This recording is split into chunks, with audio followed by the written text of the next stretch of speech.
कहने लगा ऐसा भी हो सकता है, मैंने तुम्हें इतनी गालियां दी, तुम वो भी वापस कर सकते हो।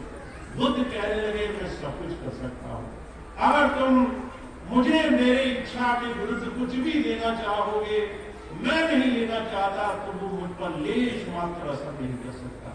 गुरु हमें ये सिखाना चाहता है, तुम अपने आप में इतने सशक्त रहो, मजबूत रहो, दुनिया तुम्हें कुछ भी कहे, अगर वो तुम्हारे मतलब का नहीं है, तुम उसमें जरा सा भी ध्यान न दो, उससे बचने की कला तुम्हें गुरु की कृपा से आनी चाहिए। तुम अगर उलझ गए, तुम अगर उसमें लंबट हो गए, जरा सा भी फंस गए, तो तुम भी उतने ही भागीदार बन जाओगे। तो जो कहा करते थे गृहस्थ आपको बहुत कुछ सिखाता है। तीसरी स्थिति, मुझे कहा करते थे वानप्रस्थ सीखना बहुत जरूरी है। वानप्रस्थ क्या है?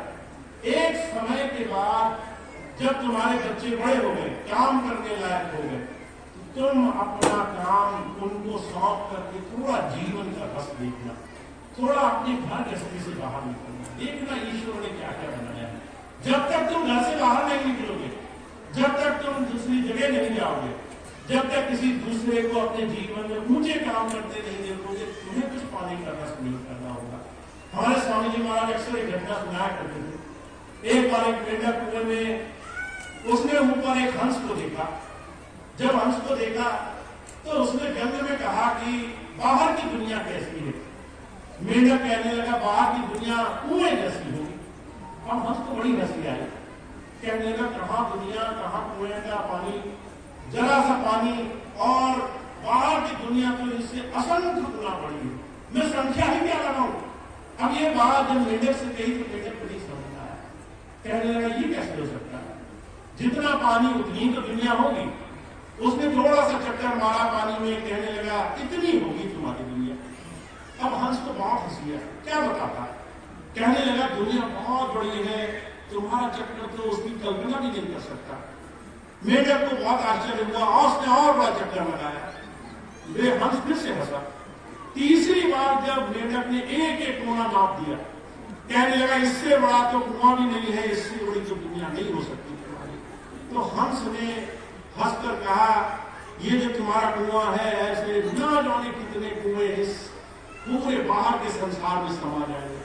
तो मेंढक ने बड़े व्यंग से डुबकी लगाते हुए पानी में कहा कि तू झूठा, तेरी दुनिया में झूठी। बुजुर्ग कहा करते थे हमारी और आपकी स्थिति ऐसी इस संसार में, हम अपने जीवन में जिस जीवन को लेकर आए, जिस गृहस्थ को लेकर हम आज बैठे, उससे हटना नहीं चाहते।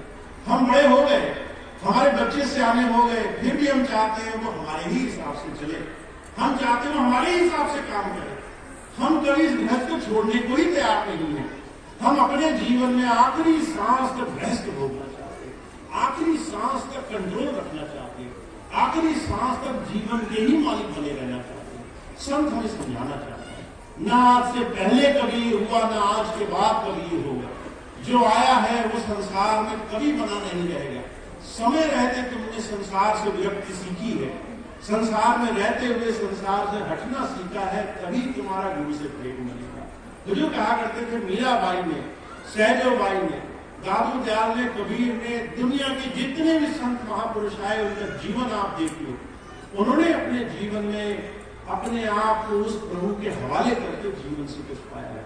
तो आपके और हमारे जीवन में इन चार अवस्थाओं में तभी जीवन में सही भाव बनेगा जब हम सही समय पर सही काम करेंगे, एक समय तक ज्ञान लेंगे, उसके बाद गृहस्थ को समझेंगे।